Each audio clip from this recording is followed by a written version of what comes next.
a movie about an obscure Civil War general called Dan Sickles, Paul? Because when the character was introduced to me by Tom, and I read his book American Scoundrel, I did a little bit of my research on the internet. This guy had everything.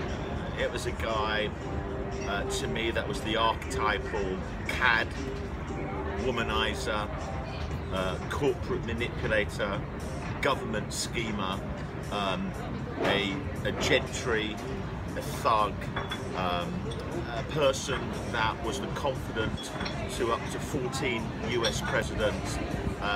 He murdered his wife's lover, the district attorney of the Capitol in Washington DC, right in front of the White House.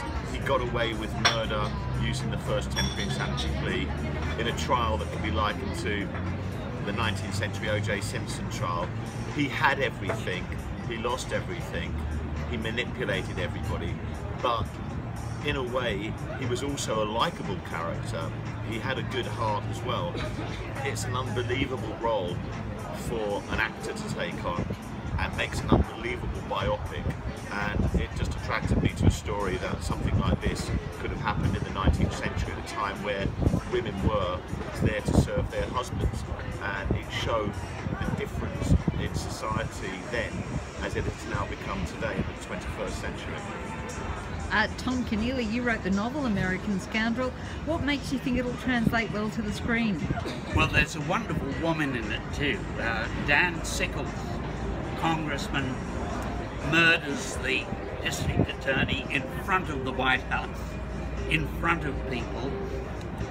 The district attorney himself, a fascinating character, the son of the man who wrote the American national anthem, and the district attorney who was shot by Dan was the lover of a remarkable woman, Dan's wife. She's only about 20, but she can speak 4 languages. She's of Italian extraction. She is considered one of the great beauties of the capital. She has an unlimited future, and after the murder, Dan stands trial, is ultimately acquitted, pleading temporary insanity. The first time in history this has happened. And he becomes, then raises a brigade that serves in the Civil War. He ends up a corps commander at Gettysburg. He loses his leg, and like a saint, the bones of his leg are brought to Washington, and they're still in the Walter Reed Hospital, and people are kind of go and adore them. And so he was an extraordinary rascal, a lover of the Queen of Spain, ambassador to Spain, and someone who nonetheless denied his wife, who remained like shame, a statue of shame on a plinth. She lives in rural New York. He won't let her visit, he's wounded.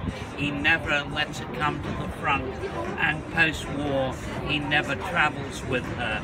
And ultimately, although she's the most charming woman in New York and has many friends, and they're friends who are close friends of his that visit her, she dies of tuberculosis. So her story is a great tragedy as he just steamrolls on into his 60s, 70s, 80s, and ultimately his 90s. A friend of presidents and of prime ministers, and a man who is arrested for embezzlement at the age of 91, the way he was arrested for murder at the age of 39. He is the sort of rascal who is frequently forgiven by others. A remarkable American, and quintessentially not a British style rascal and scoundrel, but an American scoundrel. So Paul, what is going to make this story interesting to cinema audiences? I think exactly what Tom said. By having a screenplay that grabs the audience, enthralls the audience, makes them love him or hate him. I mean, you could liken Dan Sickles to Marmite. People are going to love him, hate him.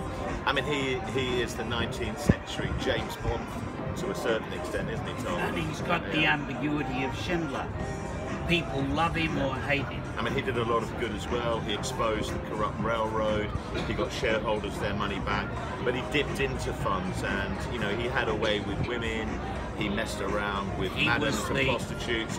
But he did it the way he wanted to do it. And you know, many very powerful men, including President Lincoln and his wife, relied upon Dan for his advice and for his ability to sort out issues that they wouldn't have been able to sort out without him.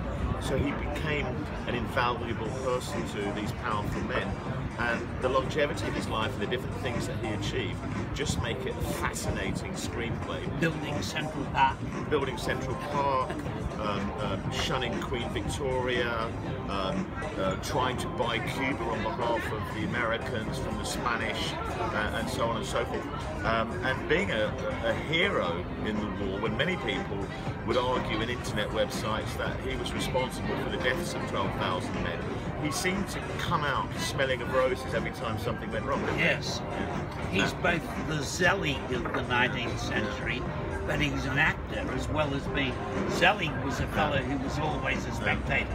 But this fellow was always an actor. Exactly. And to answer your question, he's the person people will talk about for centuries to come.